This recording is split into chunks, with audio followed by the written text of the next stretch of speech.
muito idiota que está tentando imitar a senhora vovó. Mas ninguém... A senhora vovó tá com gases. Que merda é essa, vovó? Senhora vovó tá soltando uns peidos catarrento aqui. Que até a bunda fez um galo aqui agora, hein?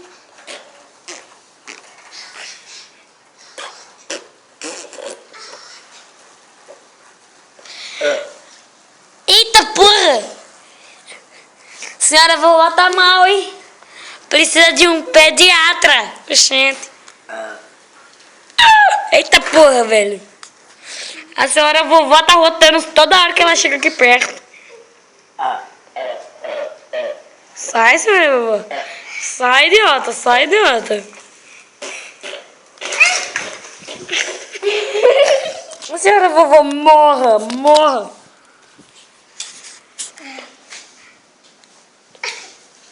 Mas agora, senhora vovó, no estilo senhora vovó. Oi, Brasil! A senhora vovó e o senhor vovó brigando. Mas e minha bicicleta? Agora caiu de verdade!